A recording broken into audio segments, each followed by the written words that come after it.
everyone, Countercoder here. Let's just jump right in today. We are going to be talking about accessibility and why this is important for the user experience and web projects in general. So if you're based in the US, we have laws here that protect accessibility for all users online.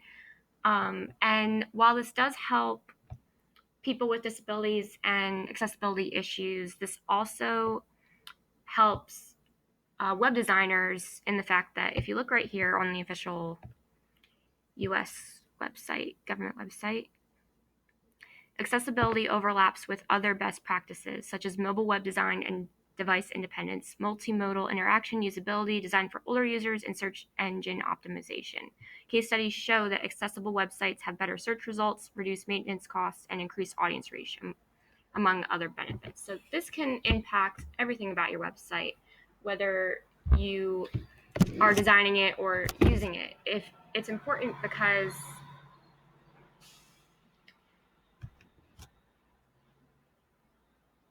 if you're attempting to make a website just to gain popularity and reach a lot of users through a message or a game or anything, it's important that it can reach all people, and all people have different needs and requirements for using the internet. Even though the internet is marketed as something that all people can use, it isn't unless someone is watching this and making sure that generally all people, regardless of their ability, can access it. So this actually lists the type of things that you should watch out for when building a website. Do not rely on color as a navigational tool. Images should include alt text. Functionality should be accessible through mouse and keyboard.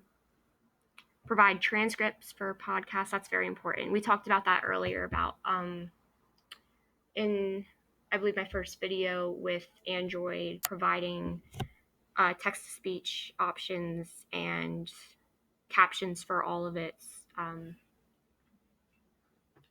sound apps on its new phone, the new Android phone. And here we go, in-sync captioning. So this website is Usability.gov. It outlines all of the requirements. It also has links to understanding exactly why and how you can implement these types of practices on your websites or projects, and it outlines all the rules, so you can get in trouble if you don't require all of these rules on your own projects or websites, depending on how if it is accessible to all people or it's just a private website. There are certain rules that you have to follow. So this is really helpful for listing all of them very clearly and explaining exactly how and why they are important. I'd recommend reading this. You can see the link up here. And now for talking about how exactly to find code that matches these guidelines, I recommend GitHub. Now, GitHub has been very great and has been a leader in implementing the accessible user experience through its available coding that you can use across all projects and websites. They have this page here that outlines all of their rules for including accessibility on their own website's code. So you can use GitHub to create your own coding designs, but you do have to adhere to these rules to make sure that it's accessible to everybody. Just read this overview, and it highlights visual, hearing, cognitive, and mobility impairments.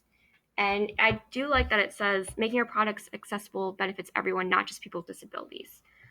Whether people have low vision, color blindness, hearing impairment, speech impairment, short-term memory issues, dyslexia, not necessarily things that will prevent you from completely viewing or accessing a website. It would just make it very hard for you to have the full experience. So I really love that this highlights that there's a range of accessibility that you should make sure that your code reaches all people, not just one side or the other. I really like that. And here's the general guidelines for making sure that your code is accessible to all people. Just certain outlines. Goes over keyboard accessibility. And this is on the style guide for GitHub if anybody wants to read over this in more detail. If you are doing a project in the future or are thinking about changing up your current project to make it more accessible, this is a really, really great outline for making sure that you check off all the right boxes and make sure that you've done everything correctly, especially if you're using GitHub, which I recommend. This is just going over everything. And then they list if you need help and maybe this guide wasn't everything that you're looking for, you need more detail, you can always at GitHub, the GitHub creators for helping answer questions or using practices that you might not be sure of. You can just ask them.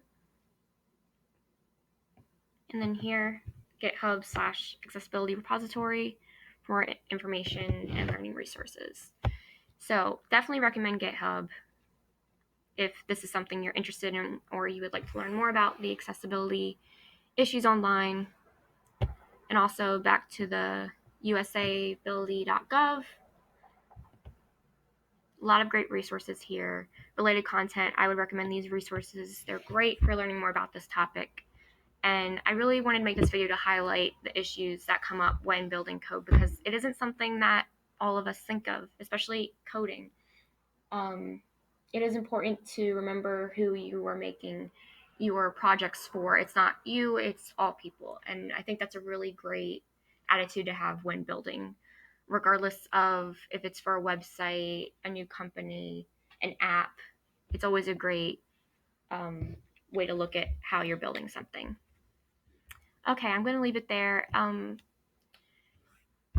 I'll answer questions in the comments or my email is available on the channel page if you would like to reach out and get more resources or ask more questions. I'm always here. It was nice. Countercoder out.